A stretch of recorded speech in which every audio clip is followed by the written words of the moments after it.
I see the chair is here, Todd.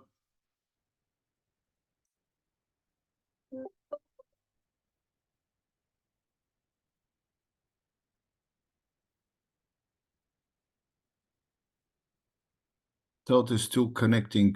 I guess he has some issues, so let's give him a minute or so.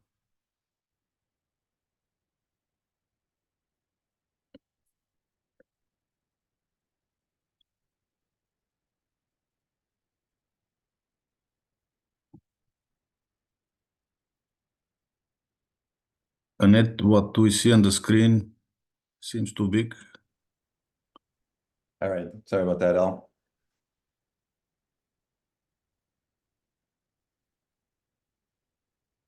We all set? Annette? Sorry, I'm here. Is Okay. that better? I can't tell. We're all set. Okay. All right, greetings, everyone. I'm Todd Byerther, Chair of the Legislative Committee for the State Building Code Council. This is our first committee meeting for the year on January 25th, 2024. Could we, I think maybe let's take a roll call of the council members, and then anyone else can introduce themselves, please. Okay, so we have Todd Byerther, Up here. Damon Doyle, Shell Anderson, Present. Micah Chappelle,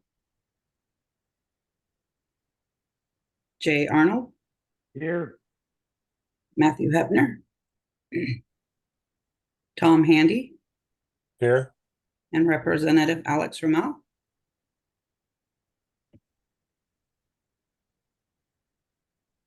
So For Matthew, we made a mistake, so we didn't send him initially the invite. So it's our fault. He may show up later, but we just sent him the invite this morning. We for some reason forgot he was a committee member. did that. I added Tom, and I think so I'm sorry. So do we count Alex as a voting member? No, he's not a voting member. Okay, so then we do have a quorum. We have 4 out of 7. Okay, thank you. Just for everyone, it's common. We sometimes don't achieve quorum on these meetings, and that's okay. We don't take specific action usually, but since we do have a quorum, well, let me backtrack and let anyone from the public introduce themselves if they want. Would anyone like to be recognized? This is an open meeting, so just raise your hand, please. Okay, if not, there's always the opportunity.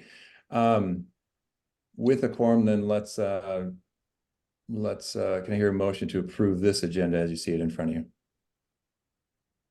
So moved. Second. Okay, thank you. Any discussion? All in favor signify by saying aye. Aye. Any opposed?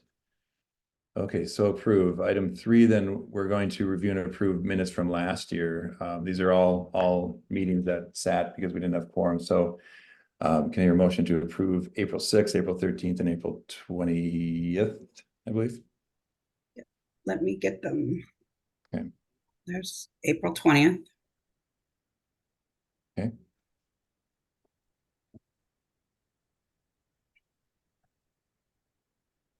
April 13th.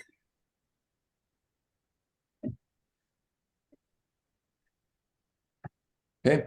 Hear a motion to approve, or am I waiting for 6? Are we in for 6? One more. Sorry. No. And nope. So what am I doing? You're running a tight ship, Todd. These meetings are over by 9:15, it looks like. You don't know the previous chair before when I started. His goal was to get them done in 36. I'm not. I like to discuss things. Okay, find the agenda. Let's try this. Oops, there's the 6th. Okay. I'll Okay, make a now motion hear to approve the 3 meeting minutes as written. I think that's Shell. Thank you. That's a deep voice. Yeah, I'm just getting over a cold, so my voice dropped an octave. Yes. Yes, it did. Was there a second? Jay, second. Thank you. Okay, any discussion? All in favor? Signify by saying aye. Aye. Aye. Any opposed? Mhm. Okay, so approved. Okay, back to the agenda then. Please. I'm sorry. I know you're fine. Don't mean to Man, rush. like having all kinds of issues. There we go. Yep. Not sure what I did. Okay, there it is. Wait. Thank you. So the main point of today is we go through a summary. Stoyan and team have posted that yesterday. So I think as our first meeting and this session is short, so this will go very quickly. We'll only be able to have a couple of meetings. I'll kind of outlay what we do on this committee. The intent of this is to inform potential legislation either from the council or from the department's standpoint, Department of Enterprise Services. We don't take action. We don't have the ability to take a position. But if there is something as we monitor and discuss both as a committee and with anyone joining from the public, we can raise this to the council if we believe the council should consider taking a position. So that's kind of our ground rules here. But we do encourage open discussion and debate on these issues for that purpose. And again, there's a difference between the ability to inform the legislature as an agency or as a council, and then advocating or obviously lobbying for it. That's something we don't do here. So okay. With that, I think Stoyan, would you be willing to go through and kind of? Yes, I will show you the report, but before I do that, I wanna we have Josh Brown here, and he is my right hand and even half of the left one pertaining to the legislature, and these fancy reports he puts together. So he's the main person during these sessions, and I want to ask him to provide a brief summary / information. Where are we now and where are we going? This is a short session, so and if you have questions related to the session in general, so he's the right person to answer this. So Josh. Welcome, Josh. Yes, good morning. My name is Josh Brown, and I'm a government relations specialist for Department of Enterprise Services. And I just want to give a kind of an overview of the session. So the 2024 session is the second half of the 68th legislature. So it's a short session. It runs 60 days. It started on January 8th and is scheduled to end on March 7th. And then we're coming into next week and the following week, we're coming into the first two cutoffs. And what a cutoff is a bill has to be at a certain point in the legislative process by those days, and then and to keep on moving through the process during the session. So the first cutoff is the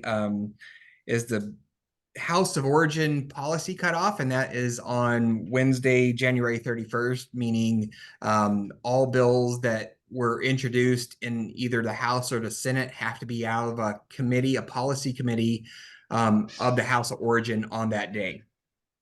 And then the following Monday, which is February 5th, that is the House of Origin fiscal cutoff, which all bills that are from the House or the Senate have to be out of that House of Origin fiscal committee by the end of February 5th.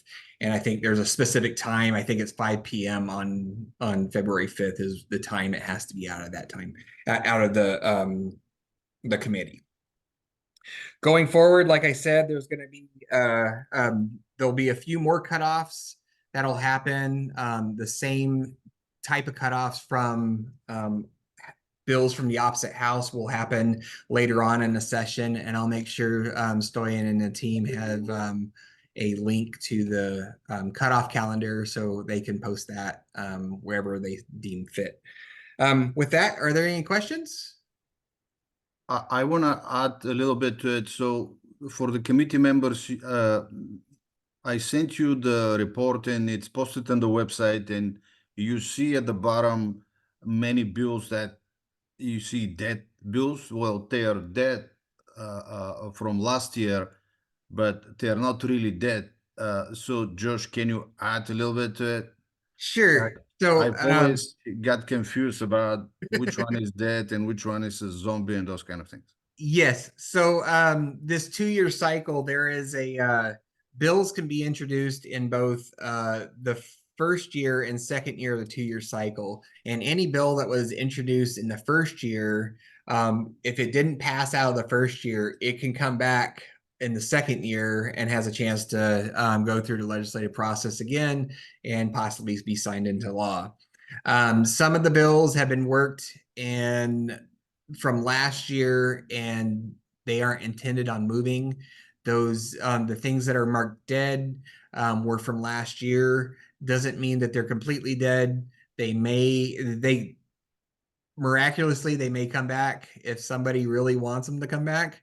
But it's the probability of that is not likely. But there are that's why you will see so many bills on that report, is because there's a bunch of bills from last year that are still around, and bills from this year that are continuing to be added. So yeah, for instance, I would say the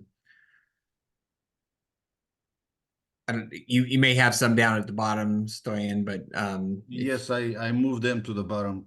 okay, great.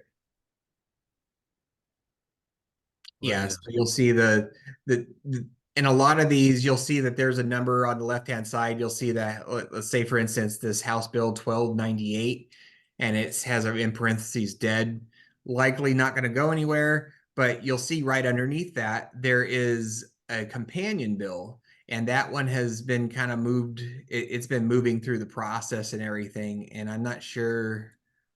I don't have my list on me right now, but I don't know if 5258 where that is at.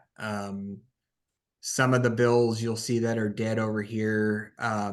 The companion bill may have passed last year as well, and so we just have to look through the report to see where their companion bill was, where it ended up or where it's at right now. So for most of the bills here, when you click on the link, it will get you to the Ledge website, and when you can follow where is the bill of this particular moment. I see I'm missing a few, but I will add the links later. So the links, I was gonna say the companion bill, those are in the list. They're just you'll be able to find that. Okay, they are further down. Okay. Yeah, they're further down. Yes. So for all bills, you have the link. So when you click on the link, it will give you some idea how the bill is moving. And I'm going to the top of my list. Well, questions for Josh, if you have questions for Josh.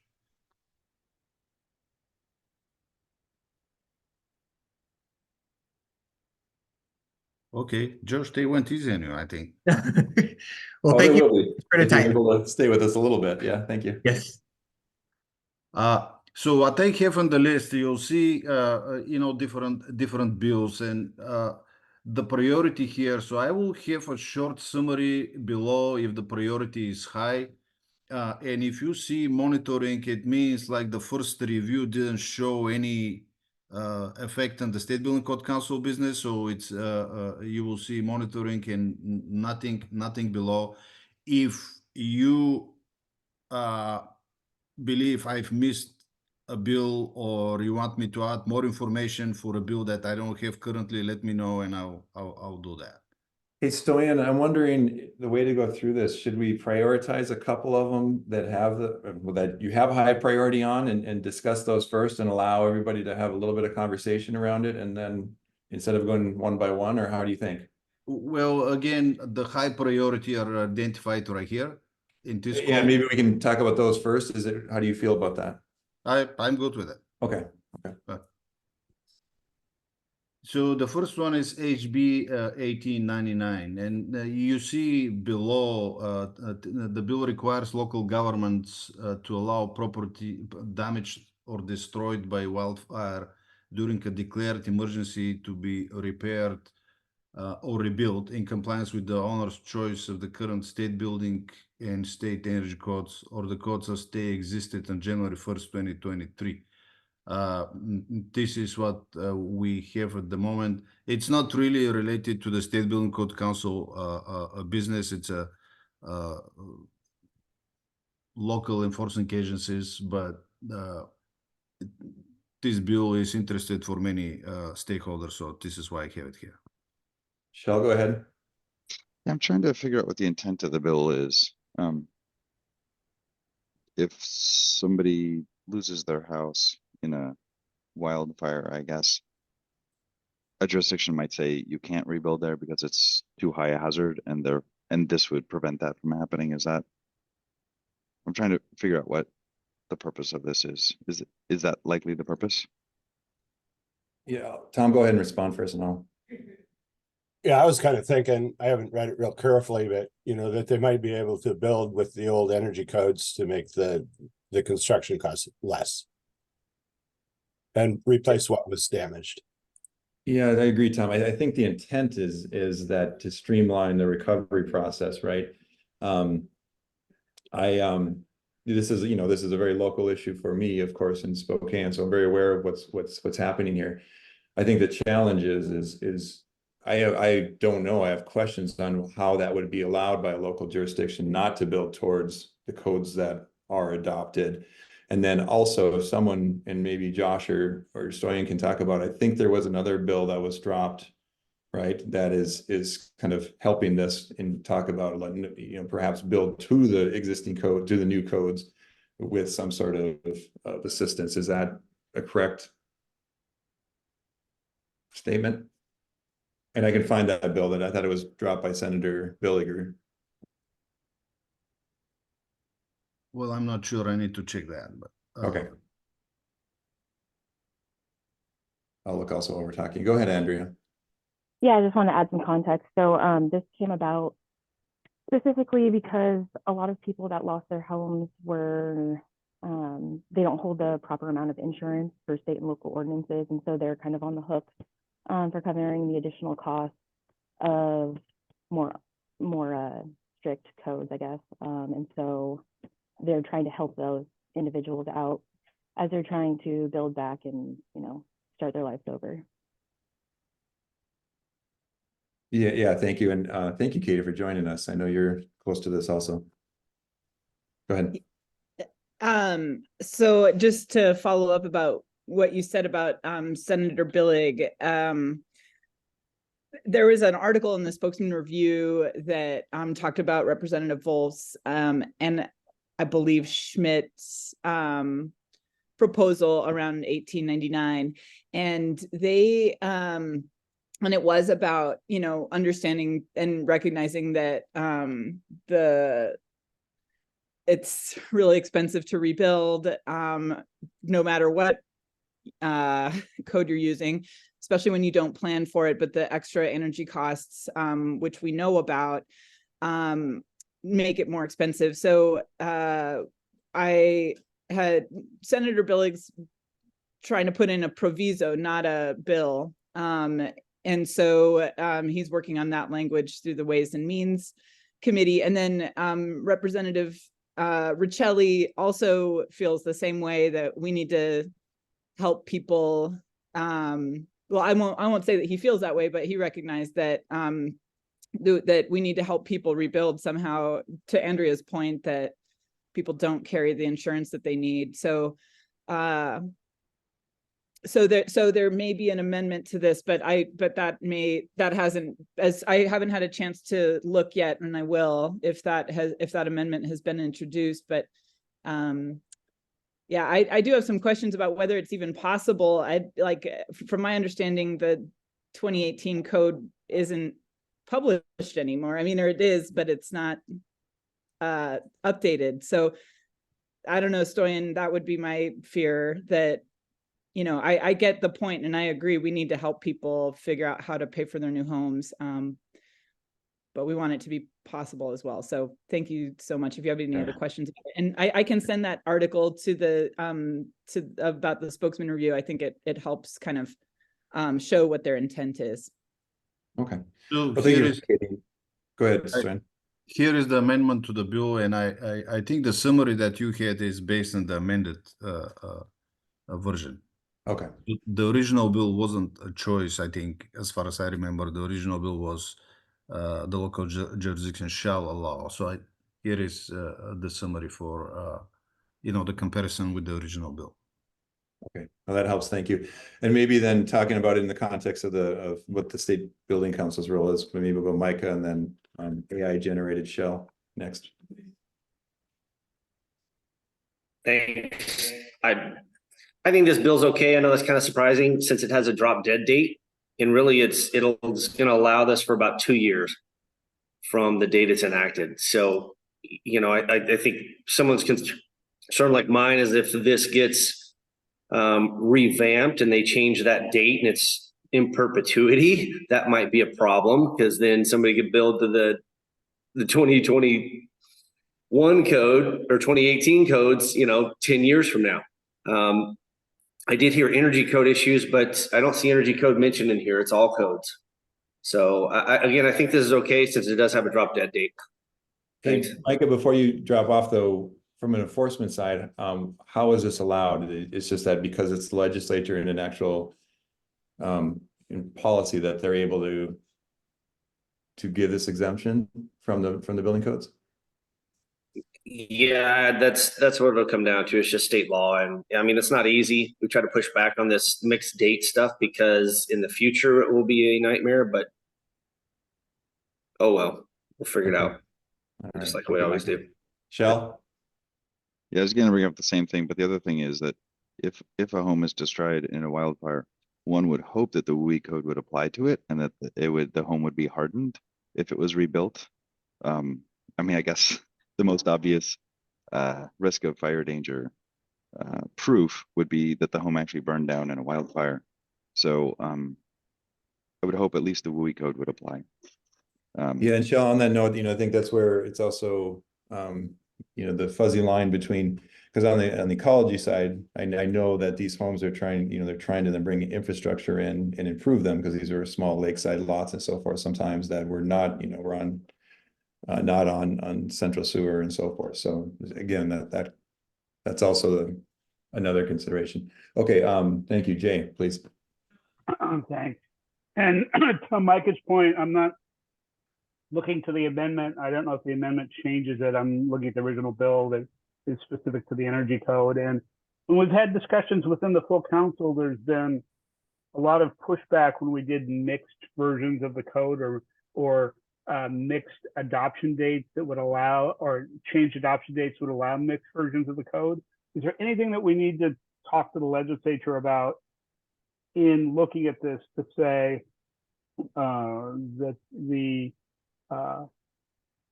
so that they're going in with their eyes open on whatever issues there would be with a mixed version of the code? Because for the building, the fire, and especially the WUI,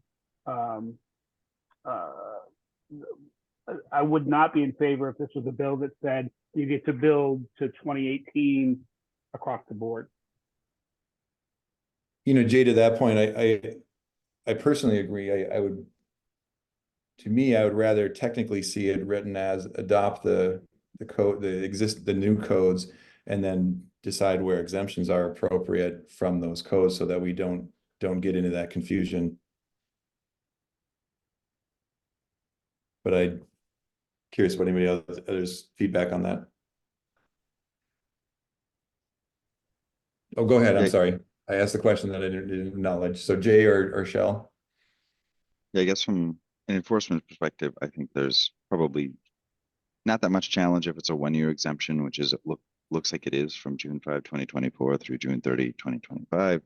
From an energy perspective, they'd probably have to build a home that's more energy efficient than the home they had. So I'm not concerned about that. I'm just concerned about the potential enforcement. So if they accept a permit on June 29, 2025, then the home, could take, months to permit and then build. So now it's a small enforcement issue, but probably not that big.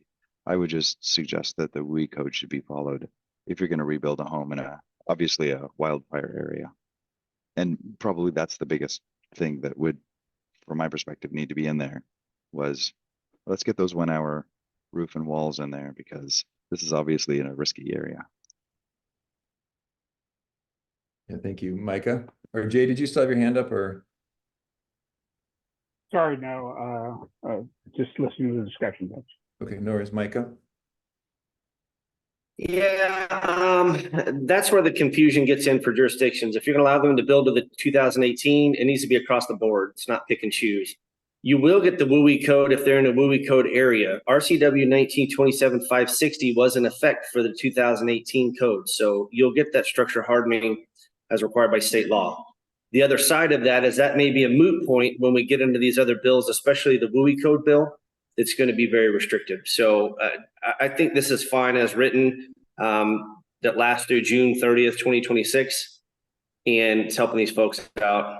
And if it's going to be one code, it needs to be all codes in that year or cycle, then it does make it a little easier for the jurisdiction.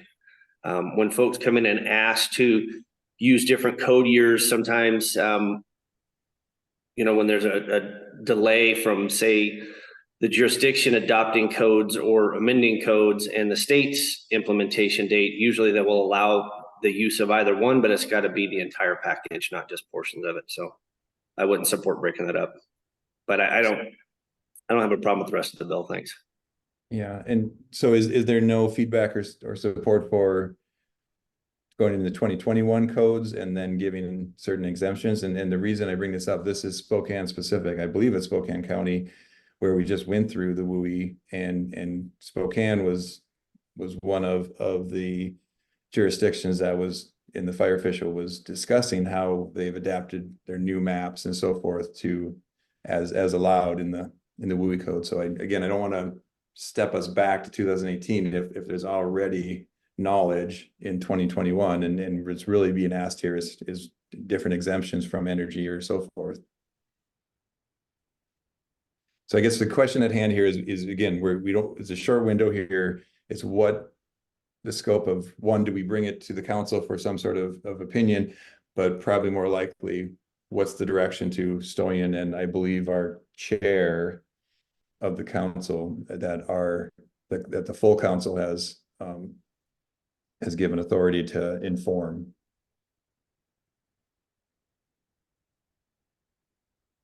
Okay, well, if there's no discussion, Stoyan, is that enough to kind of scope if there are any asks? Well, I didn't hear any direction. I heard the discussion and different viewpoints. So I guess we will follow the bill and see what is happening with that. Go ahead, Jay. Yeah, I mean, it sounded like there's different opinions among this group on whether you can just do the energy code versus the whole 2018 code. And without offering an opinion, I think it's worth talking to legislators, having staff talk to legislators about the complexity of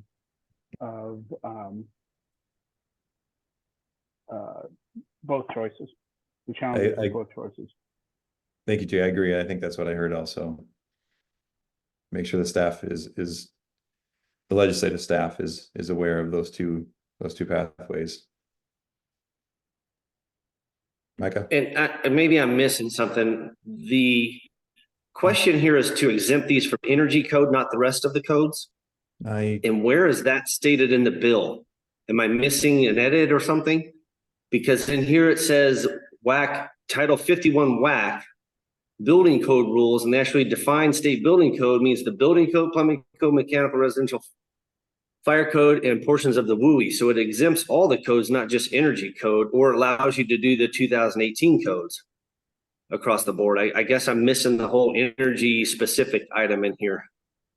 If that's the intent of the bill, it needs to be reading written. the summary of the bill and they say code and energy code. So they are inclusive of both. I just think the energy code probably jumps out at people. I think you're correct though, Micah. Micah, what are you looking at? I'm looking at page 5 of the bill, and it's specifically about the energy code. Oh,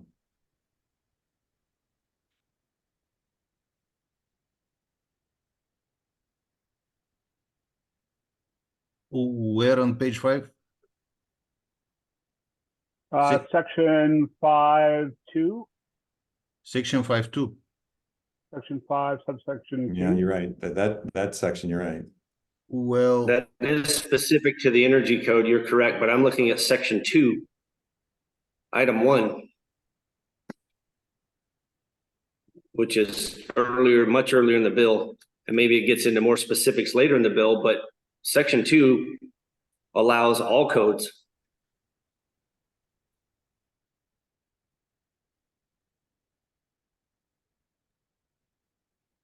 I guess you're looking at the original bill, and what I have here is the proposed. Yeah, it's better to look at the proposed substitute that passed the.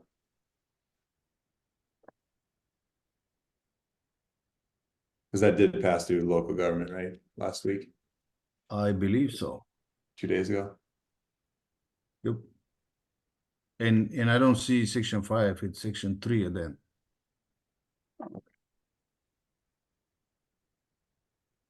The proposed will be heard tomorrow in local government. So it's not approved yet. I don't think so. So maybe that. Okay.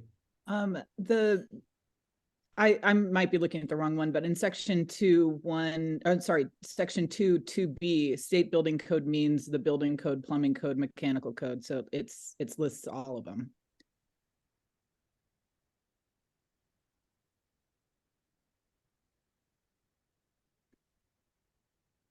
As a definition, though, yeah. Yeah, I mean,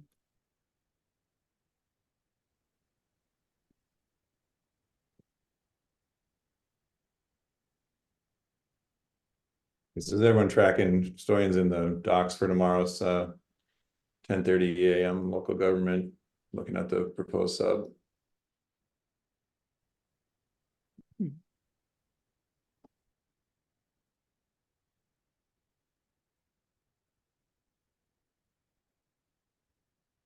Okay. So what you see here on the screen is the original bill. I moved back to the original one.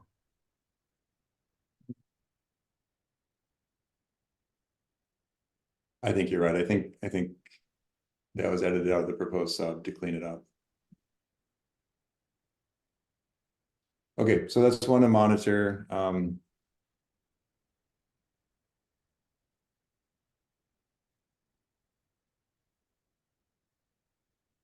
think that's, is it, it's going to executive session tomorrow, so. Is there any direction for Stoyan to inform?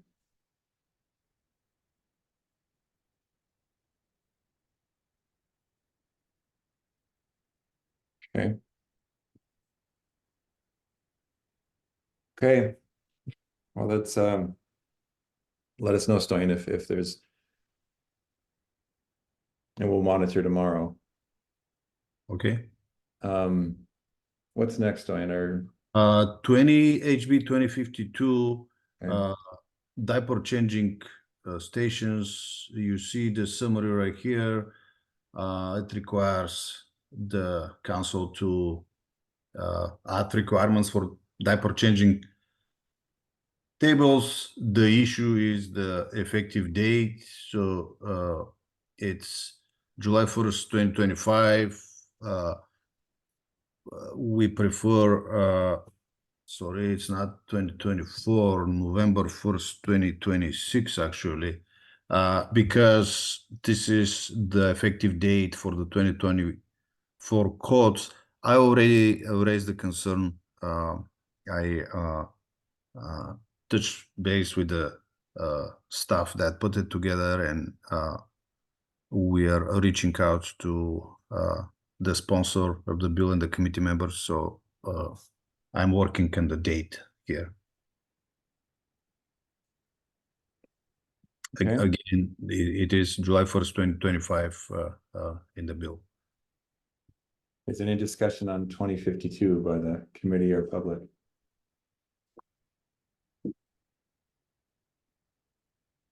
Stoyan, is there anything that you feel you need from the committee?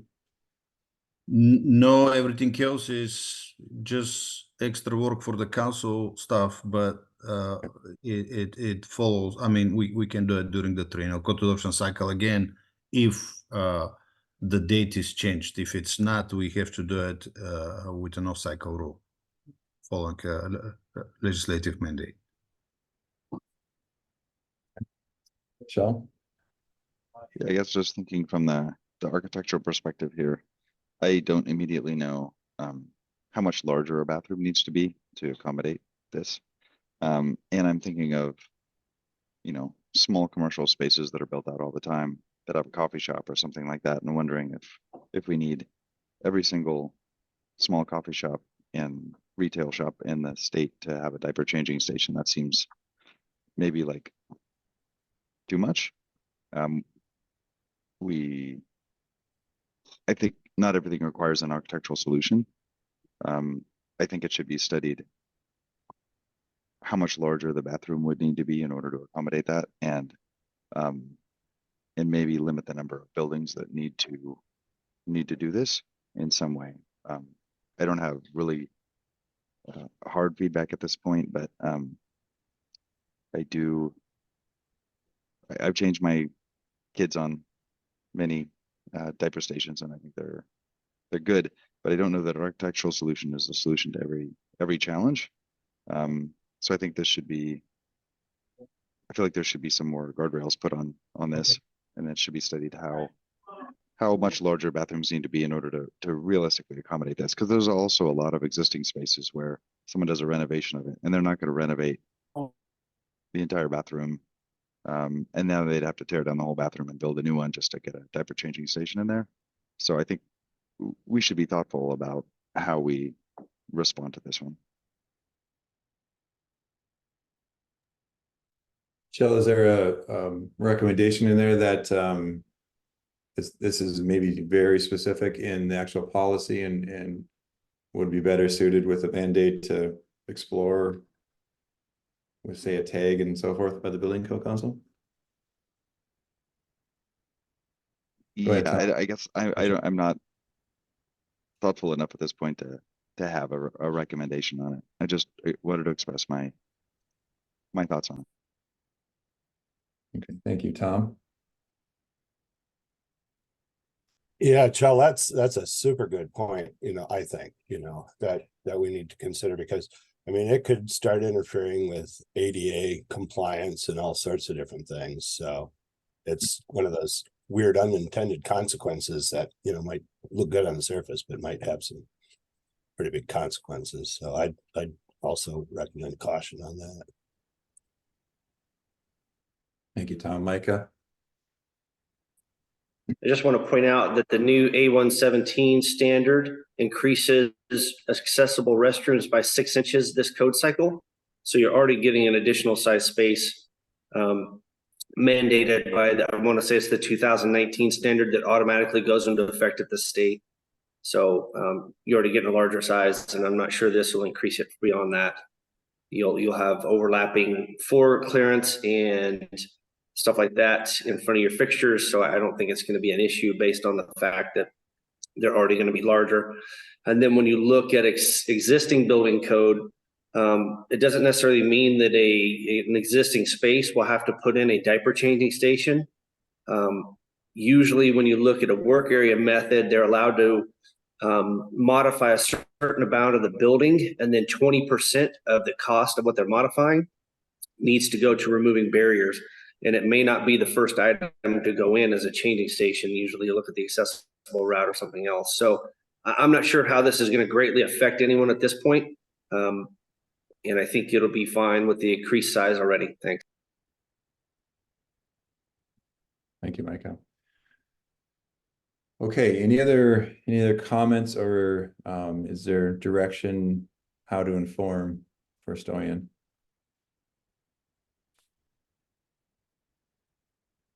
Okay. If not, thank you, Stoyan. We'll monitor. The next one is 2071.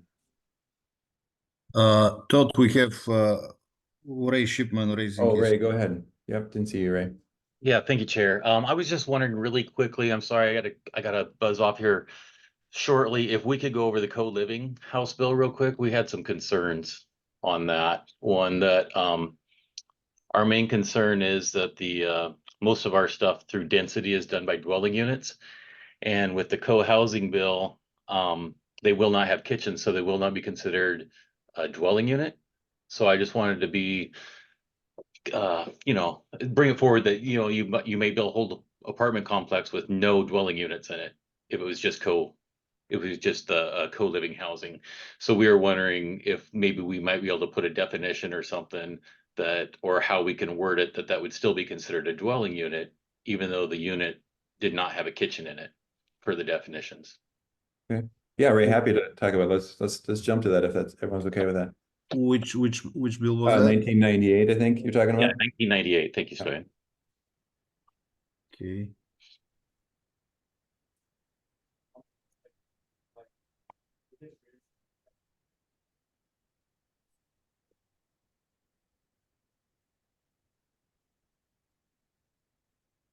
It was detailed out pretty well in the report.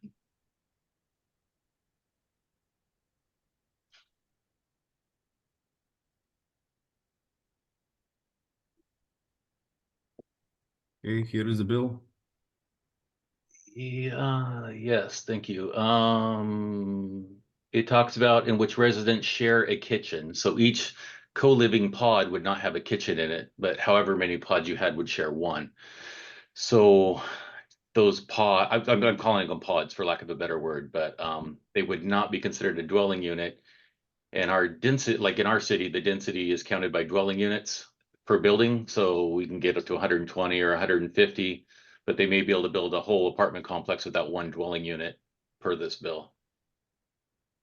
Okay, so now I'm starting to understand, Ray. So you want a definition that each unit is considered a dwelling unit, even though it doesn't have its individual. Or an exception in the code that's something that just defines that is actually a dwelling unit. Yeah.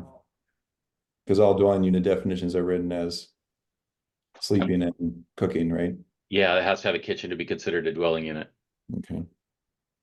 That's not contemplated anywhere? And that's a No, good point. I just never considered that. Yeah. And we really read through it thick, and we were just afraid it was going to affect our density requirements. Huh. Micah, do you have? Go ahead. I probably have more questions than anything. I haven't really studied this bill, but aren't these co-living units the same thing as congregate housing or similar, where you're not required to have a kitchen in each unit to be classified that way as a certain R occupancy? I think that's what Ray's saying is, but they don't count as dwelling then from a development standard, from a development code standpoint. It seems But that- like they're currently allowed, and I disagree with Micah sometimes, but I agree with him this time.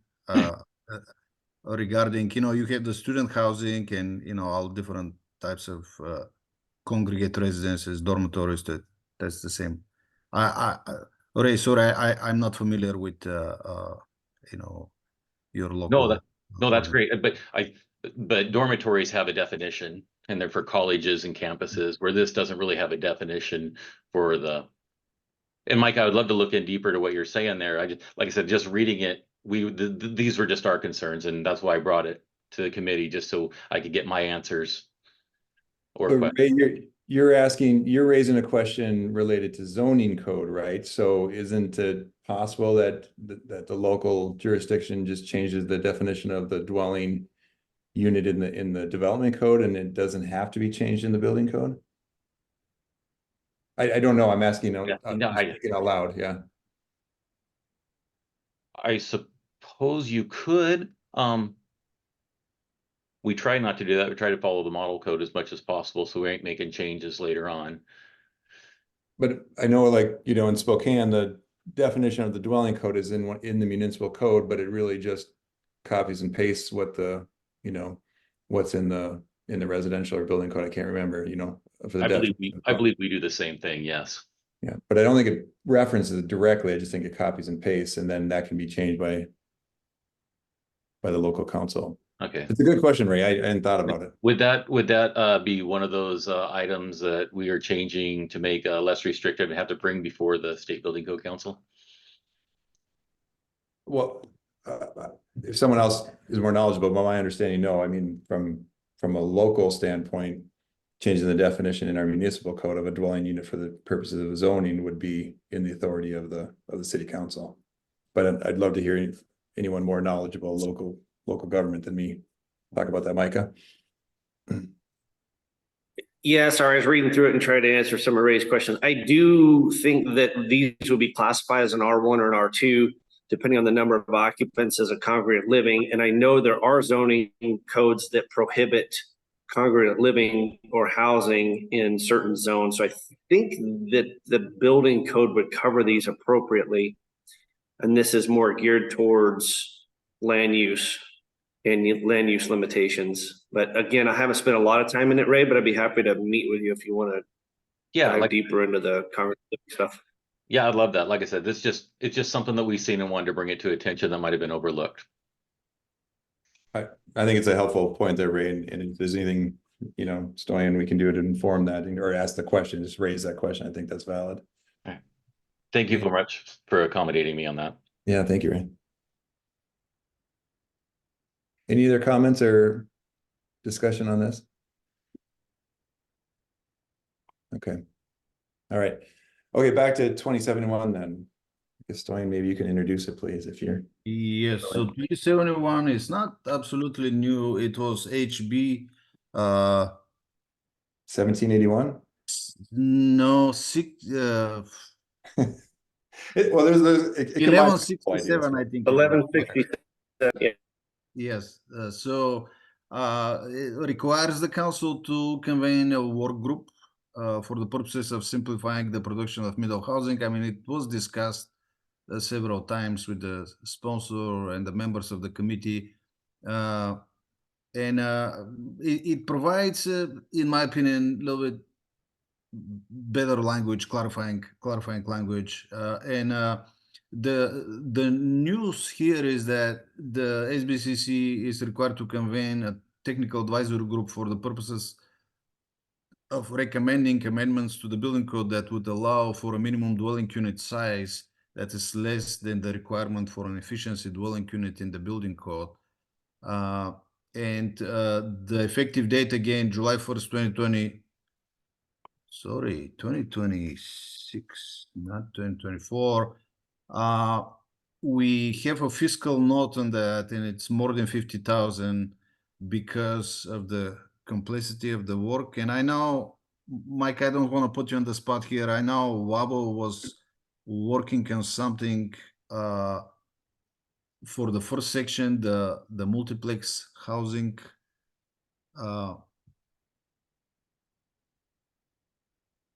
Can you share if you? Yeah, I can share all kinds of info. Sure. This is similar bill to 1167. However, under section 1, this gets into something we should all be concerned with, in that they are looking to exempt 6-unit buildings, exempt them from the requirements of the International Building Code. That is stated in item 1, section 1, item 1, first sentence. That's the biggest concern we have. There's a lot of unintended consequences there, however good this sounds like. Meaning you would actually, if folks deal in the building code, when you provide units, you have to meet a certain number of type A or type B accessible units. Well, if you don't build out of the building code for these 6 units, you're going to get fewer accessible units. That's one issue. There's just certain things in here. WABO recognized this bill last year, worked with Representative Dewar. We're working with Representative Dewar again this year to try to modify some of this language, but the intent this year is to go back to exempting these from the building code. We got her to remove that language last year. We had convened a work group based on the knowledge that this may go through and, last year, and that someone would have to submit something, or, that the tags would be reviewing some level of work.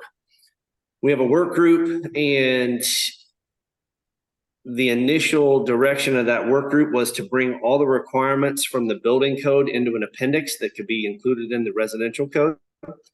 Again, so you didn't get rid of your fire and life safety standards, you didn't get rid of your minimum egress standards, which is still a fire and life safety standard, but you didn't get rid of all those other things like accessibility, et cetera, on and on and on. Now with this change, that appendix may have to go another direction.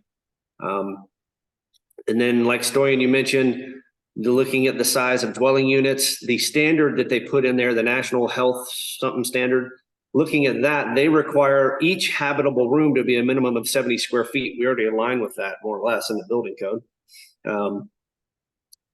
So it's very interesting. This is being driven by some folks that build micro apartments, and they want to build less than 190 square feet and let the market drive that, which is extremely small. However, you can meet the minimum requirements of the residential code with a 125 square foot unit.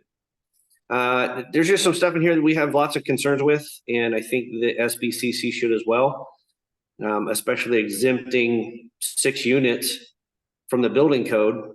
The other problem with that is with all this ADU legislation and the current language for ADUs, each one of these units by right would be allowed to have an ADU, making that a 12-unit building if everyone put in an ADU, a 12-unit building built out of the residential code. I know we all would have problems with that. So I think it's a great direction to try to get some affordable housing, but I think it needs to be more broad in scope. Again, I'm sharing my opinions. I would love to see a middle housing code that takes, say, 3 to 12 units and creates its own code, where you're not eliminating certain things out of the building code, but you are not having to go back and forth between 2 codes and maybe make it easier for the designers and the builders. But again, I think this bill, it's great. It's probably very precedent setting when you're talking about exempting these type of units from the building code. I mean, you're talking about historical data, and they're just, hey, this sounds good, we're going to do it. I know there's other bills across the country where this stems from.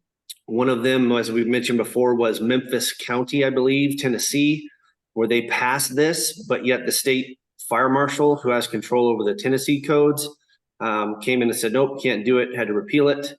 And then the state of North Carolina, I believe, last legislative cycle passed something similar. However, they capped it at 4 units, and that helped eliminate the issues with accessibility and some other items. So lots of stuff going on here. This is a big one. Hopefully all are paying attention to it. If they exempt this stuff from the building code, it's going to be a real problem, I think. Thanks. And thank you, Micah. This is one that I've tried really hard to understand and reach out to, independently to a lot of stakeholders. And so I would like to take a little time and use this forum to better understand from it and maybe put a couple of people on the spot that have more knowledge in honest question. I'm trying to understand the driver for the IRC from a stakeholder standpoint. Shell, if I can put you on the spot, maybe you know, maybe you don't know, but as architecture representative, it's my understanding AAA Seattle has taken a position on this, and maybe that's correct, maybe not, but please correct me if I'm wrong. To better understand why that would be, from an architecture standpoint, be better to be in the IRC. And then secondly, Andrea, if you're still on, I'd really like to understand the home builders' viewpoint here of why that's a driver. Once we get above 2-3 units, that there'd be a drive to get into the IRC. And like Micah, I can wrap my head around this being an appendix in the IBC. I can wrap my head around being a separate code that can be adopted locally. I'm really challenged on how we would just technically construct this in the IRC without just a bunch of hyperlinks to the other codes anyway. So please, I'd love feedback on that. Yeah, you asked me specifically, Todd, and I'm going to need to check some records on that to see exactly where we are. Okay. With AI Washington and AI Seattle. I don't have all of that in front of me right now. Yep. Thank you. Yeah, and Todd, to answer your question, I think one of the biggest provisions in the in the IBC that we kind of are, I guess, opposed to, for lack of a better way of explaining it, would be the fire sprinkler provisions. But you know, for middle housing, not requiring those would be significantly reducing the cost of building middle housing. So that's kind of where we're coming from. As far as it comes to kind of some of the national, the health standards or whatever, pretty impartial to that. And I think I'm going to wrap it up with that because, yeah, I have no other points to make on this bill. No, it's helpful, Andrew. And that was one of my main questions. Is it a fire suppression discussion? And what does it look like if that was IBC with certain exemptions, just as we're discussing with daycare and so forth, you know, having those types of surgical discussions? Go ahead, Micah. I think the sprinkler question is going to come down to what would take precedence at that point based on this legislation and based on other RCWs. So the building code takes precedent now. And if you go in order, then I believe it's the residential code. I can't remember, it's the fire code. But the question is when you talk about fire sprinkler or fire suppression, which system would take precedence? In the building code, you're allowed to do a P2904 or a 13D system, a domestic system, which is not standard for 6-unit buildings.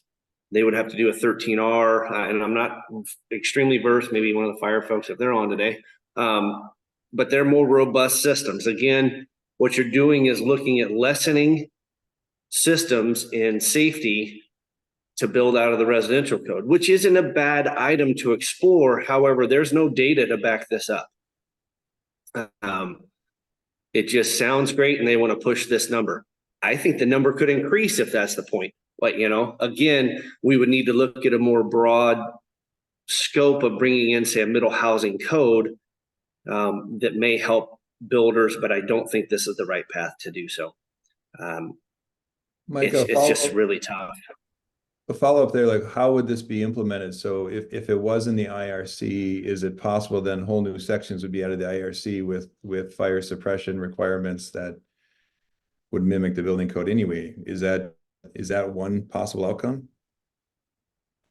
Yeah, that's what it says in here, is to bring stuff over from the building code to have it in one code and exempt it from the building code. I mean, that's what it talks about, bringing amendments over.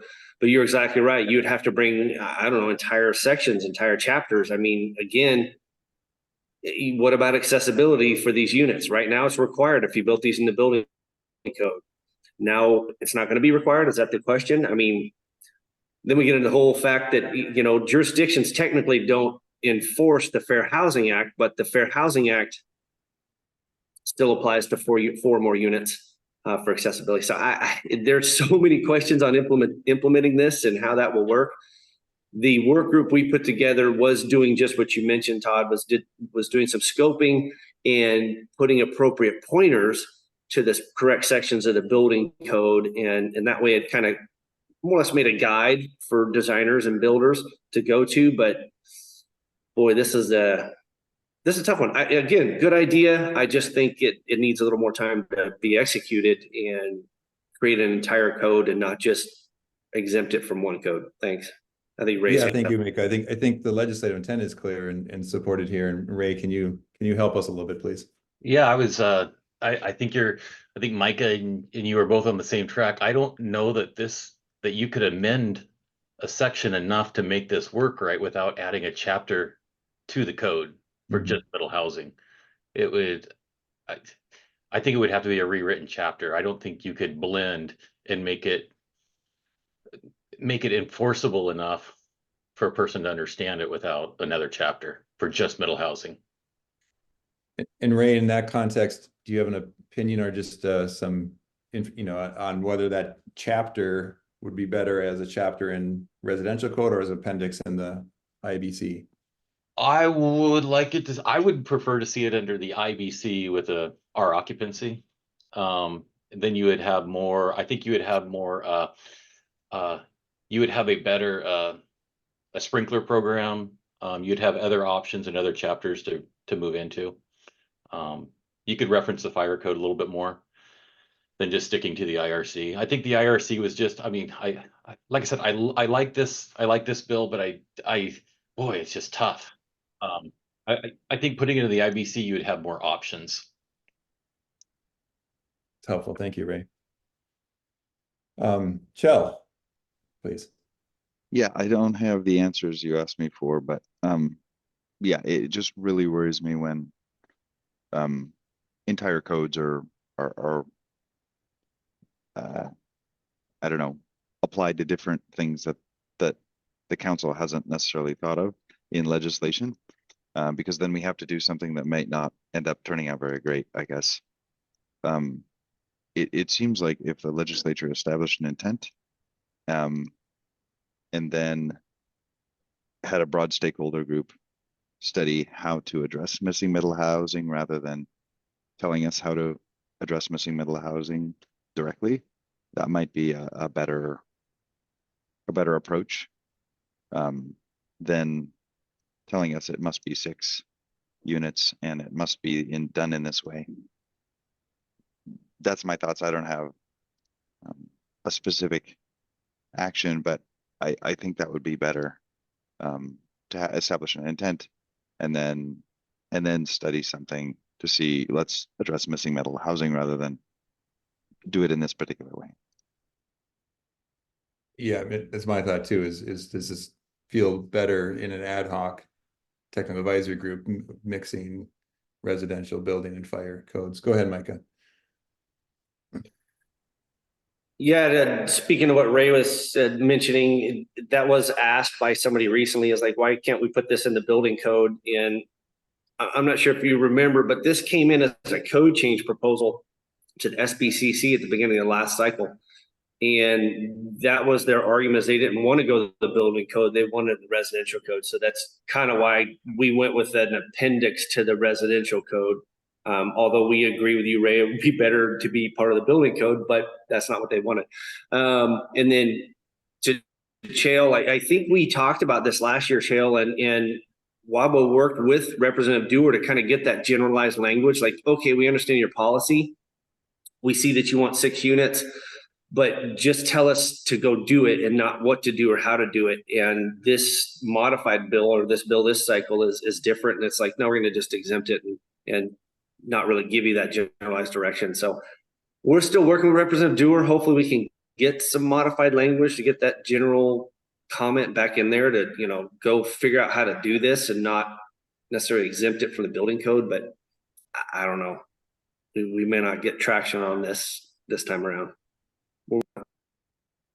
My other, thought on this is we, the State Building Code Council, are already mandated by the bill last year to explore the point access or single stair typology, right? Which we know is going to be that specific in the building code, and it's going to obviously bring in the externalities of the other codes.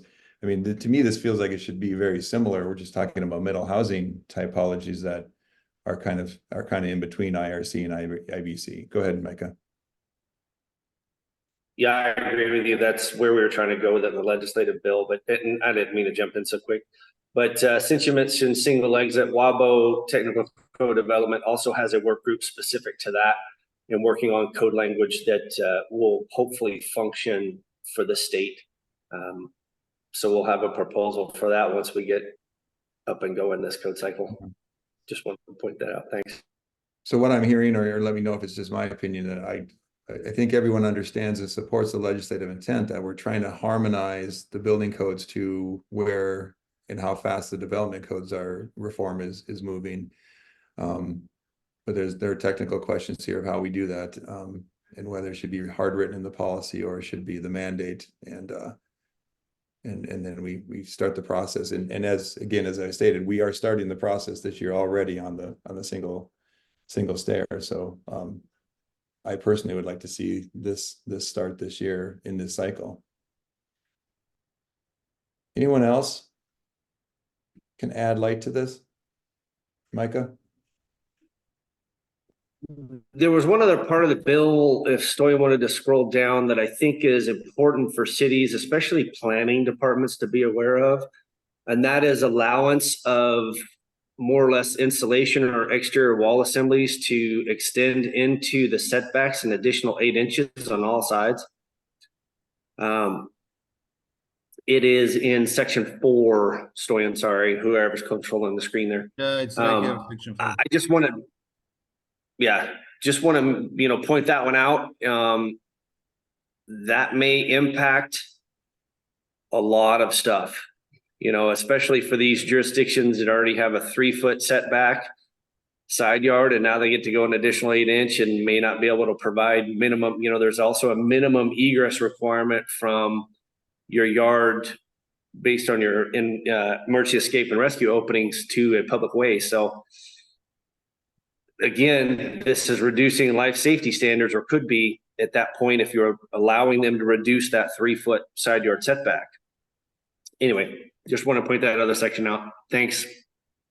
Micah, that the point is taken, but when we debate this in Spokane, the second largest city in the state, from the planning side, we're having the community discussion of whether these are life safety or can we get setbacks relaxed within the development code, because should they really belong there when they should be addressing life safety and fire, to your point, and hardened materials and so forth. So I guess I've raised the question for those more knowledgeable. Should this really be a development code issue, or should it simply lean on the life safety, and therefore, so it may be allowed, but like to your point, it wouldn't be acceptable from a life safety standpoint? Yeah, I agree with that it should be allowed. I don't have an issue with it necessarily, but when you get into encroaching on the absolute bare minimum width requirement for an egress path, then there's some concerns. But if you already, if you're more than your 3-foot minimum, then yeah, this is perfectly fine. I don't see an issue with that. But that's where it'll be a problem, is the life safety issue.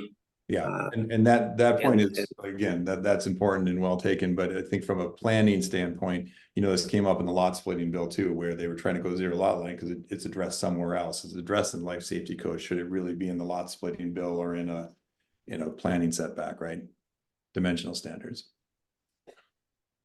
So, okay. Any other comments or opinions on this? Okay.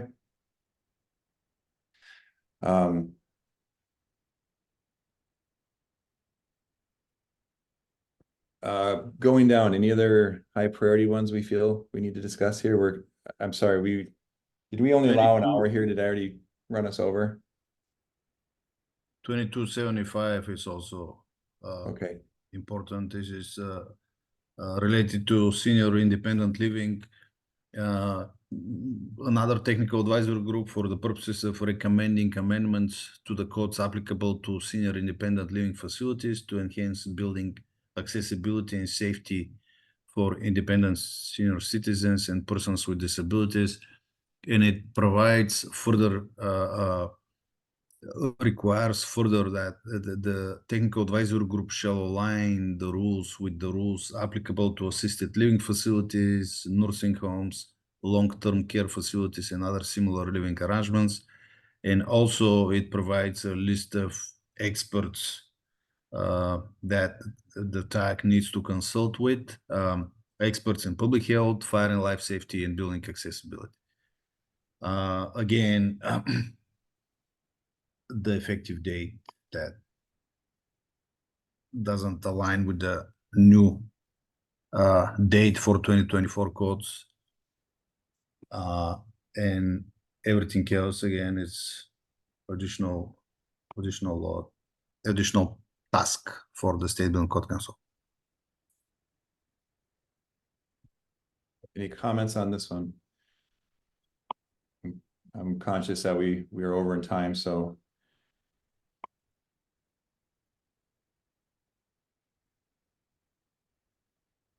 Okay, I think we should just monitor that one. yeah, It could be an issue. I know that the Department of Health has tried to align some code language that didn't go through, and this may be an attempt to do so again.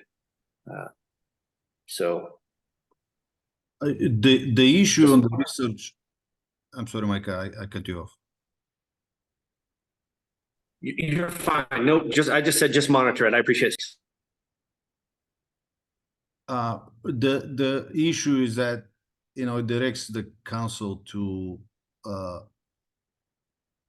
do this, and some of these requirements they are in a brief research only. I didn't spend enough time, but some of these requirements are there are some conflicts. So that will be, I think, the issue, but we'll research further. Let me. So, do you want to continue, or you want to finish it? How? I think we should, for those that can stay on, you know, let's quickly go through the other high priorities. Micah, go ahead. Yeah, I know we're over time as well, but I definitely think we need to highlight the wildland urban interface bills. Yeah. And I have a legal question on the one that was from the original bill sponsor from 2018.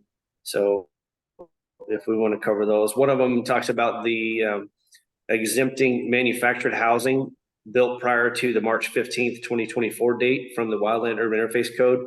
I don't have necessarily heartburn over that. I'm not sure why they should have a special exemption, other than their argument is that they had already had the units built and they're sitting ready to be installed somewhere. And so they're not being like built on site. However, the discussion that when I say we, WABO has had with them in some of the meetings we've attended, the comment was that the RCW was in place from late 2021. So those units should already meet that standard, but they don't. So this bill is just to exempt those ones that were built prior to that date, although I don't necessarily agree with it, but I don't think we should, I don't know if we'd have input on it, but it's just an exemption there. I have some additional information here. This was discussed last year with folks from LNI and folks representing the manufacturers, and I think the understanding back then was, so I did some additional research. I did some research in other states, and it includes California. I worked for this department that was similar to LNI HCD in California, that the department is responsible for the manufactured homes. And I think the agreement was back then last year that LNI has full responsibility and authority over these manufactured homes, and how it currently works.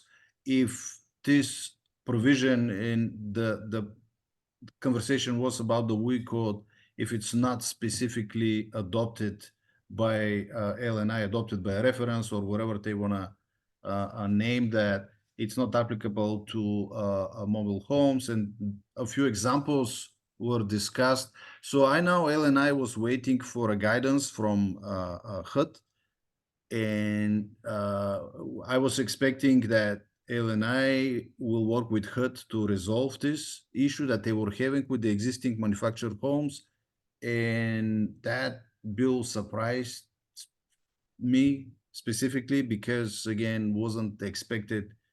The State Building Code Council has no authority over these manufactured homes. They are built following the HUD standards, which is also a preempted law. So this is what I can add in a brief summary. Micah, go ahead. Just for information, they did reach out to HUD, and HUD more or less punted on that determination, left it more or less up to the state and the jurisdiction. And of course, there's so many variables, whether or not these go on private lots in a park, et cetera. So you're correct, HUD. They did reach out to HUD, but HUD did more or less gave the non-answer and didn't want to get involved. So good.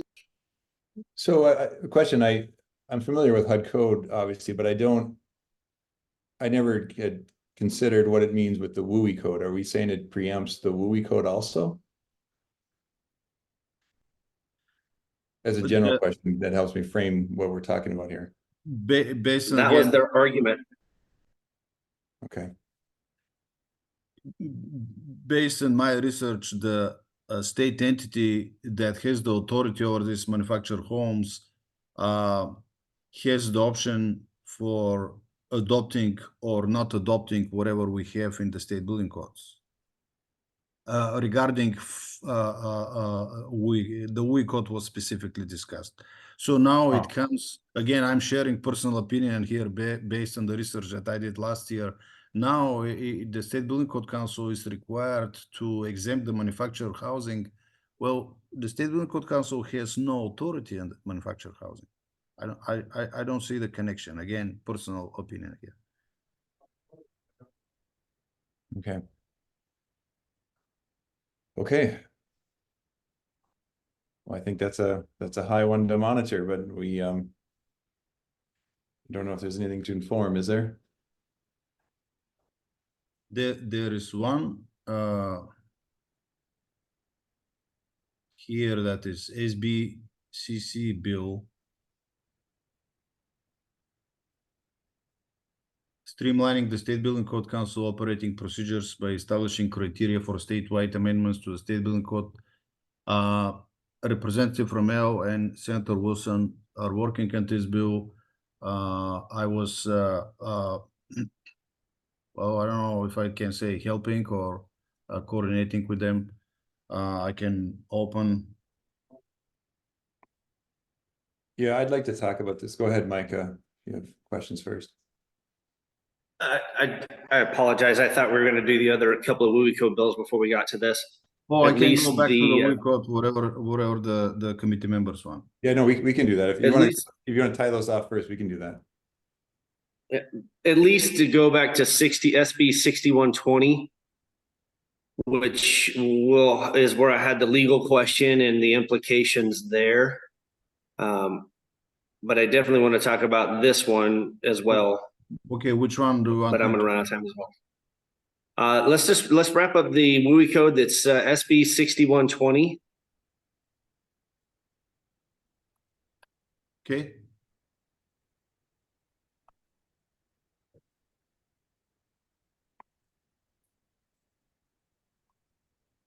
Okay, I don't know if you want me to just start in on some of it. I didn't add the summary here. I apologize. I missed that. I have the summary, but I didn't add it to the report. Apologize. No worries. So my understanding is Van de Weg is the original proponent from 2018. This will modify RCW 1927-031 that the State Building Code Council can only use the portions adopted in 1927-560. Again, this will be the only code that has any code language in the RCW and not adopted by the state. Additionally, it indicates that the state technically cannot change or adopt the WUI code in any way, shape, or form. It does allow a jurisdiction to adopt the full code or portions of the code as it does now. But the bigger item in here says the WUI code will not be in effect until a new map, statewide mapping of wildfire risk is done. If you can scroll down in the bill, you'll see that, Stoyan, or folks. And so it's going to get rid of the current mapping. Keep going down. I don't remember what section. Section 3, 4. Where are we at? 3. So this takes into account risk, not vegetation, not current, standardized process of wildland urban interface mapping. I'm not even sure how you would apply a risk map. But as what they're getting at is they don't want to allow the State Building Code Council to use the entire wildland urban interface code. Only the most restrictive ignition resistant construction and it will be based solely on risk. Now, this is beneficial for the western third of the state. If you look at FEMA maps, which FEMA and others and wildfirerisk.org both have mapping that shows pretty much the western third, there's very, very little risk. So you're not going to get into the higher risk categories and apply any of the wildland urban interface code. However, the other 2/3 of the state are in various degrees of high or great risk. So this would eliminate any possibility of not doing anything. So if you go to the current mapping, there are certain parts of a jurisdiction that are a gray color. In other words, they're an urbanized area. Risk map covers that entire area. So every residential and commercial building in that risk area, and it could be your entire city, would now have to provide the structure hardening, not just those portions that are currently mapped as interface or intermix. I don't think we're going to get a whole lot of traction on this. Counties, the Association of Counties is pushing this. It's not the end of the world if they did a risk map. My legal question to Stoyan, and maybe you need to ask Derek this, is would the current 2018 wildland urban, or excuse me, 2021 wildland urban interface code therefore be null and void because there is no risk map done? That'll be the legal question, because I think this is going to get passed. I think it has traction and it's going to get passed. We did meet with cities and counties. Some folks from WABO met with them yesterday and requested that they provide some scoping information. In other words, where does this apply and who is determining the mapping criteria?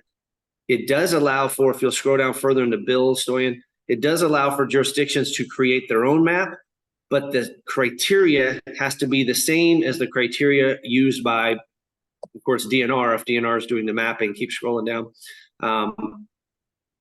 You can get past the construction requirements. So you have to use the same criteria in the mapping. There is no criteria. Someone has to determine the criteria. So we're asking if someone will determine the criteria so we have something to go off of. Again, this is the discussion we're having now. There was no criteria for findings of fact, as we've discussed over and over. We went off of DNR's criteria and created Chapter 3. Now this is more or less creating a new map, new criteria, and nobody knows what that is. So we're asking for some clarification there, and as a way to maybe get this bill through or at least be neutral on it. There's my spiel. This is a bill of concern though, because it does change the WUI code, and I have the whole legal question on it. Thanks.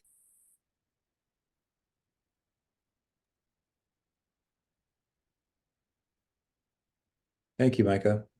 Anyone else?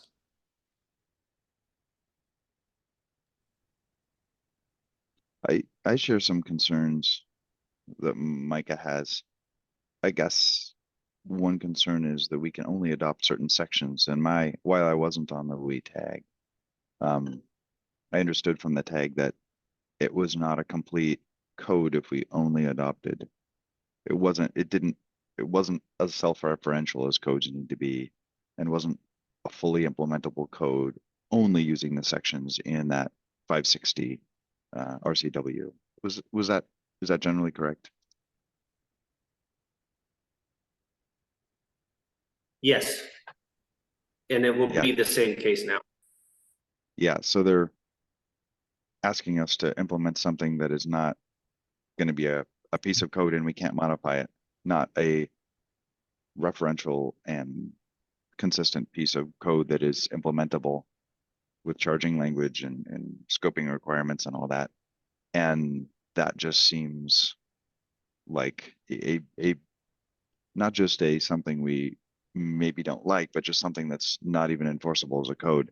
So I guess that would require significant, or at least some thought and revisions before we would even, consider it a viable bill from a code standpoint. Yeah, I agree with both those positions, because while it's the prerogative of course of the legislature to direct this, it does throw off the equilibrium of what was developed, and the supplies and energy code too. It's the prerogative to say, let's cut out certain things, but then we need to find the new balance on the system approach to our codes. Go ahead, Andrea. Yeah, I guess I was like trying to track the conversation. Aren't we kind of diminishing the WUI currently by taking out defensible space? Yes.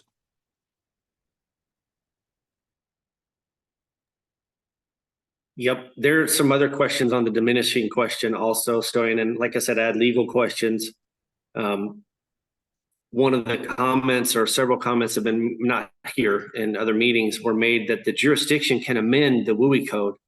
And that's not, and if I remember correctly, we brought this up in a meeting with Derek, and Derek said, no, technically they can't, because this RCW 560 says they can adopt the WUI code or portions thereof, but other sections of RCW say you cannot adopt, a jurisdiction cannot modify, I should say, sections of code that affect multifamily and residential construction as defined in the RCW, which this would do if they amended it. So that's something that's being said in meetings, is I'm like, that's false.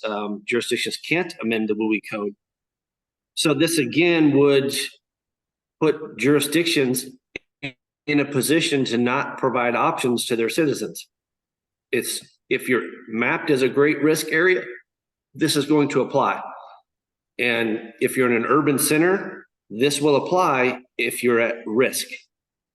It just doesn't fix anything, but again, it can be done. There just needs to be some clarifying language in it. But I wanted to make folks aware of this one for sure, just based on the legal questions on what we can.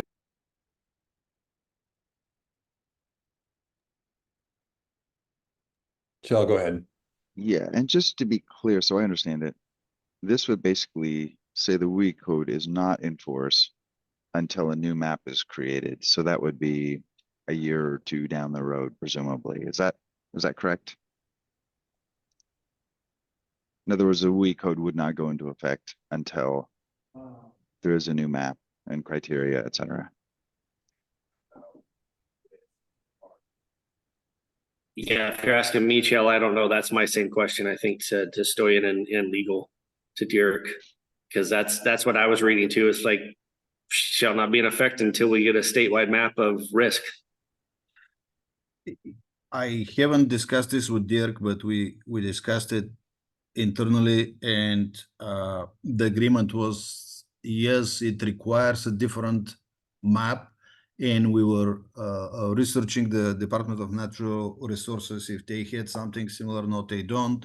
There is a FEMA map that kind of meets the description, but again, the legal question is whether or not the State Building Code Council can refer to the FEMA map or local jurisdictions. We're not aware of a state map, and this bill doesn't provide further guidance. We don't know who will be developing this map. Is it Department of Natural Resources? Is it the State Building Code Council? Is it another entity? It's unclear. So again, it was discussed because we did a fiscal note for this bill, and we left the question for the mapping open. We had our assumptions, but as it is written, it doesn't provide enough for us to consider who is doing this type of work.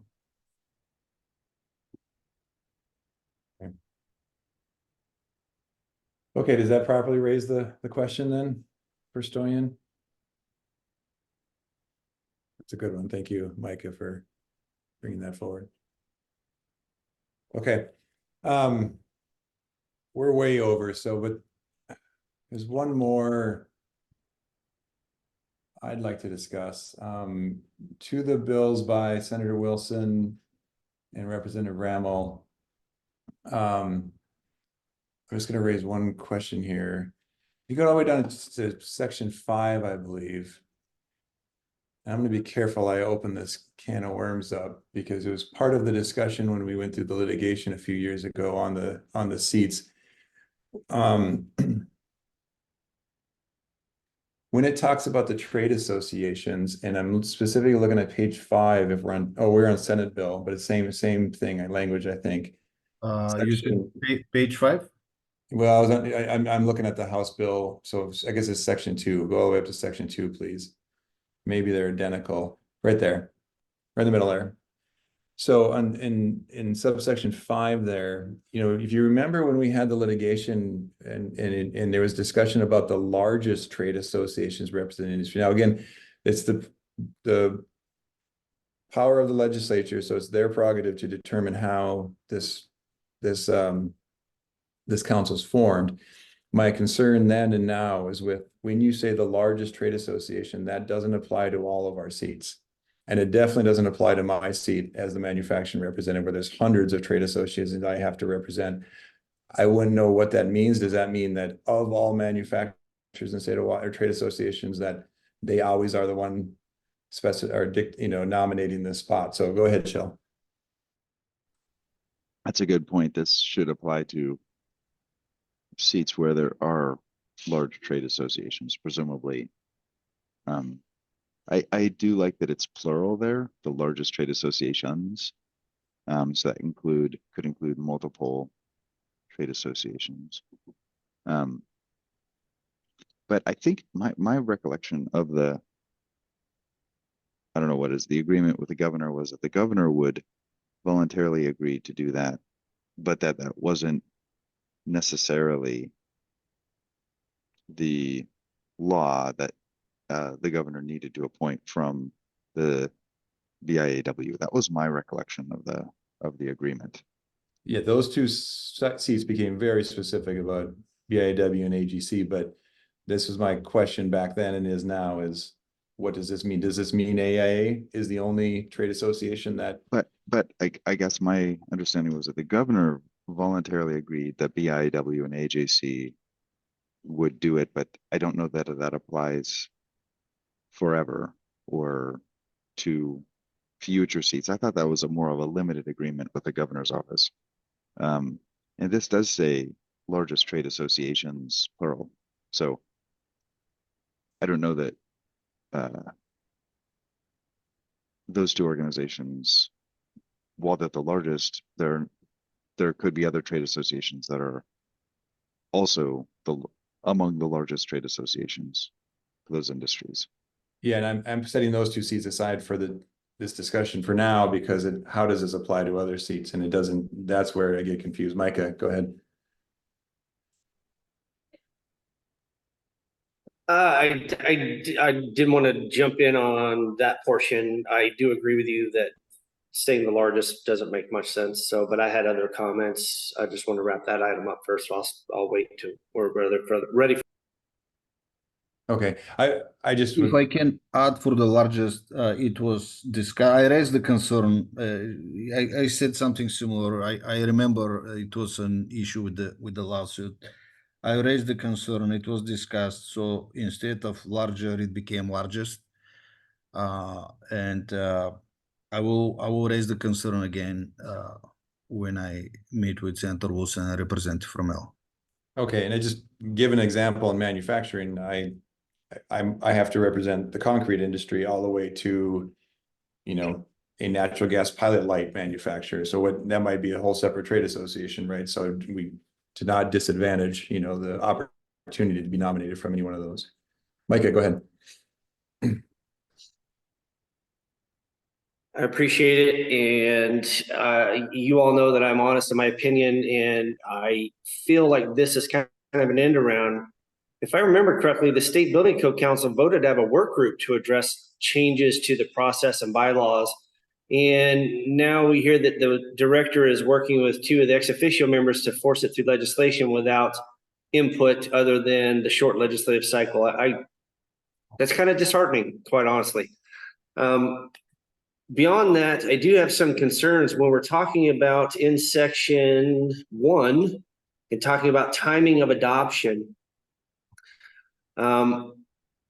Talking about adopting codes no later than 30 months after the date of publication of each code. So if we don't meet that 30 months, we can't adopt. Is that what that indicates? You know, there's some concerns over timing. I guess I just don't understand that part of it. You know, I had some more thoughts on that, but they elude me at this point when I read this originally the other day. It just, I don't know. It doesn't seem like it's an open public process necessarily, even though it's going through the legislature, but we started a work group on this and that dropped off and now we're getting it forced through legislation. With very little time for input and to assess how this affects our code adoption. So I quite honestly, as a state building code council member, I don't think we should support this. I think this needs to go through our robust public process and our work group process and further involvement instead of just having 1 week to review it before it goes through the state legislature. It's unfortunate that it's going this way, but that's my 2 cents. I have a lot of questions on it, but we're way over time. So I have serious concerns and I don't believe as an entire body that we should support this. Thanks. Okay. Can I ask you, Mike, a clarifying question? So is it your personal opinion? Is it WABO you're representing? Is it the city of Seattle? That's important for me to know. I'm speaking as a state building code council member, not representing WABO. I represent code officials. The opinion on the work group is my personal opinion. That doesn't come from WABO. We had a work group on this. We had 3 meetings and there wasn't a lot of consensus.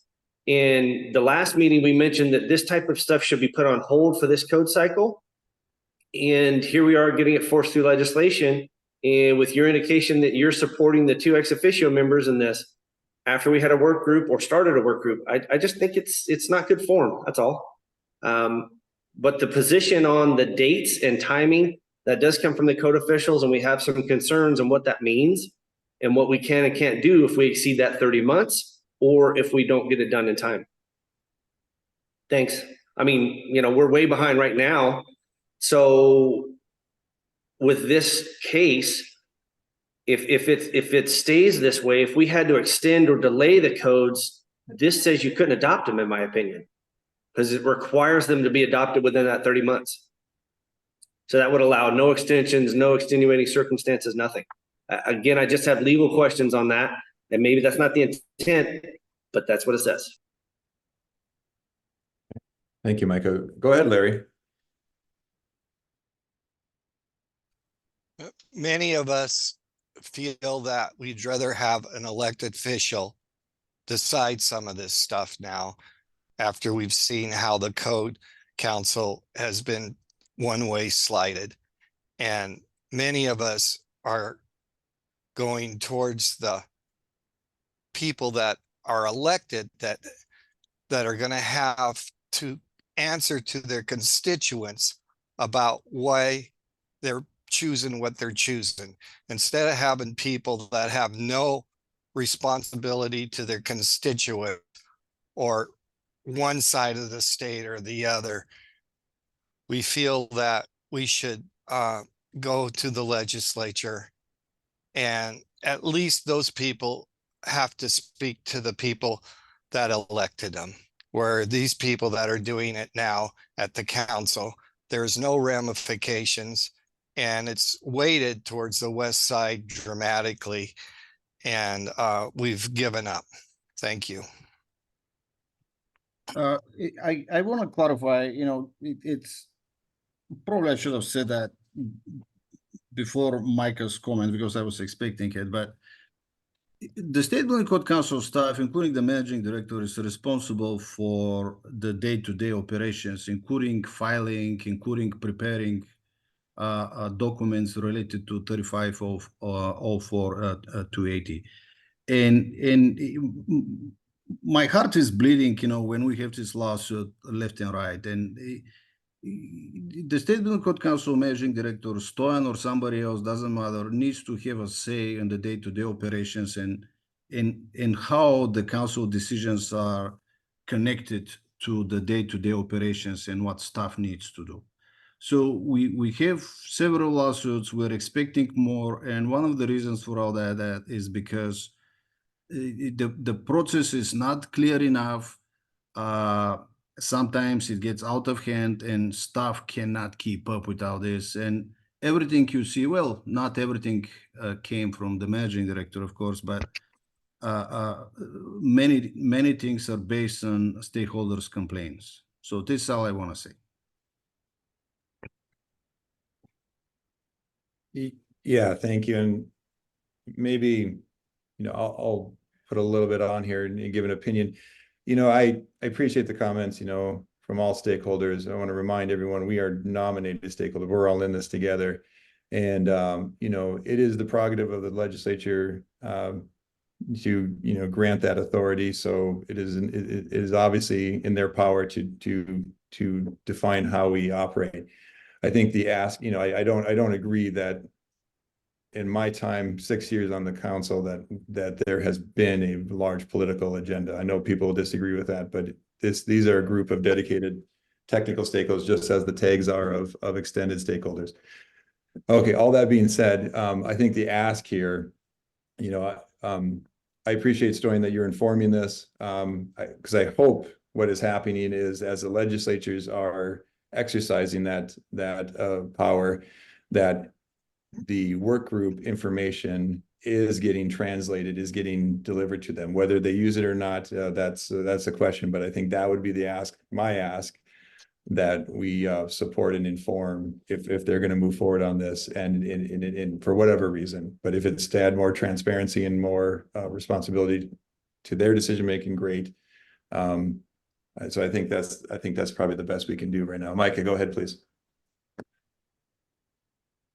Yeah, I appreciate that, Todd. I think that's a good point to say at least those need to be voiced. Again, many concerns. I think one of the things that's getting lost in here too is off-cycle rulemaking. This eliminates off-cycle rulemaking unless that off-cycle rule is directed by the legislature. The only time you can do any rules outside of the stated code adoption cycle is an emergency rule. Again, I understand that adds to staff time and staff issues, but there are times when an off-cycle rule is necessary and needed, and it wouldn't fall within the scope of an emergency rule. This legislation removes that completely.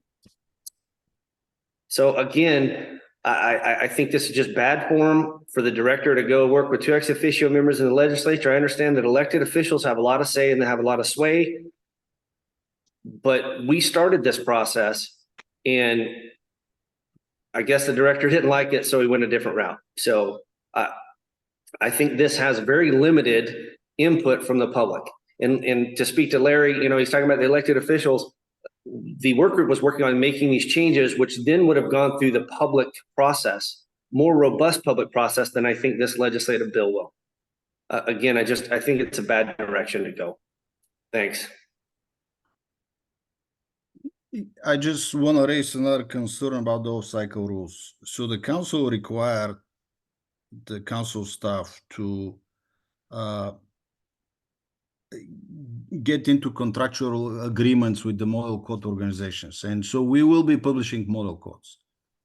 And when we keep making changes to the building codes every month, who is benefiting out of it? Some of these changes, many, Micah, including building departments, they are not aware of these changes. And those cycle rules, as far as I see it, yes, it doesn't exist in the proposed bill, but it adds another interim cycle based on the decision of the council. So it has other opportunities. And then remember, there was a bill that was introduced, that was sponsored by Senator Wilson last year.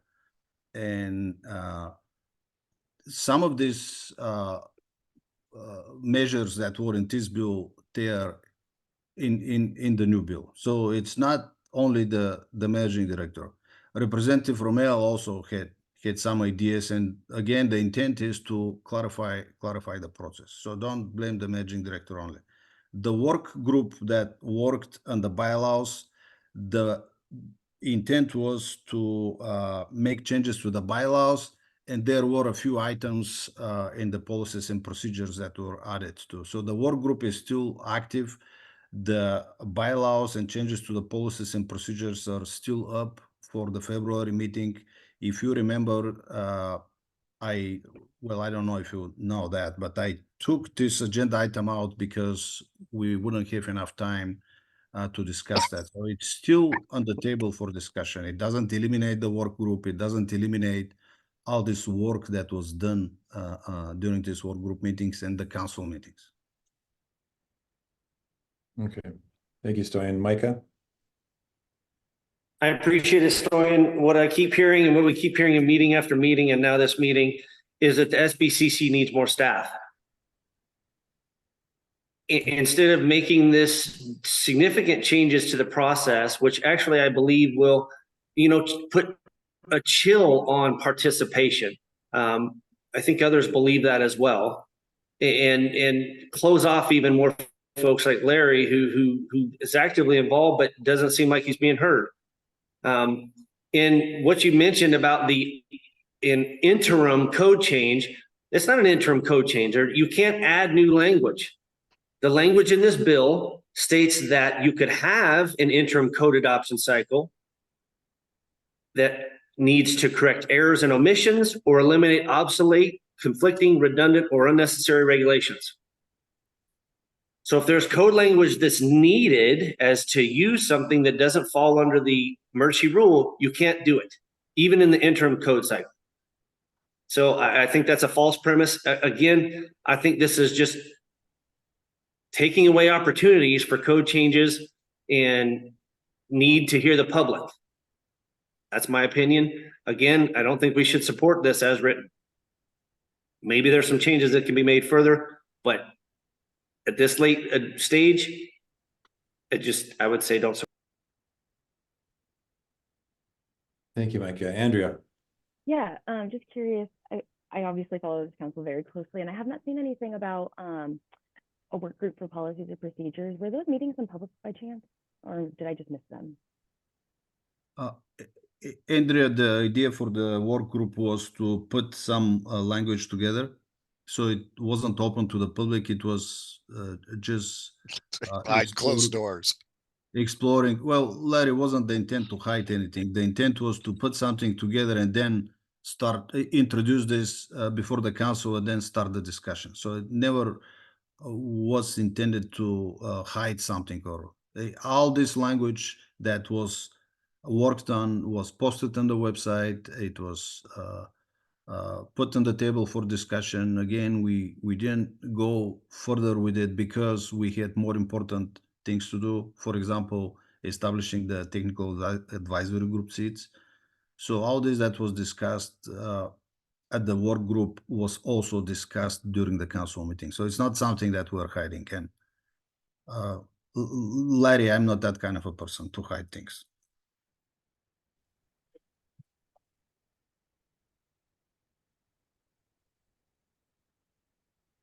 Okay.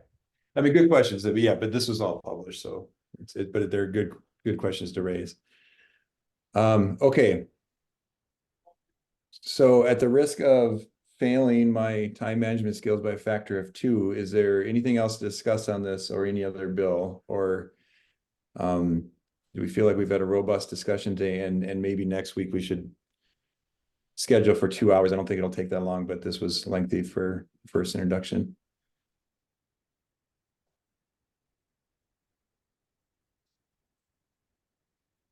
Okay. Okay, well, not hearing any other any questions. Thank you, everyone. We will schedule another meeting on Thursday.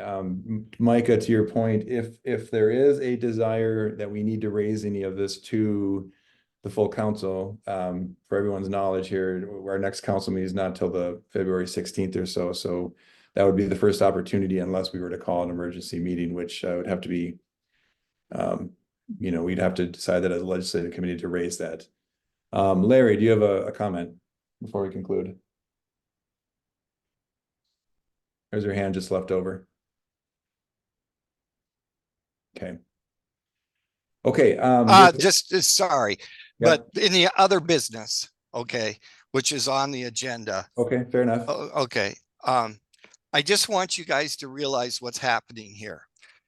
We had severe cold. We had snow over the solar systems, so they didn't happen.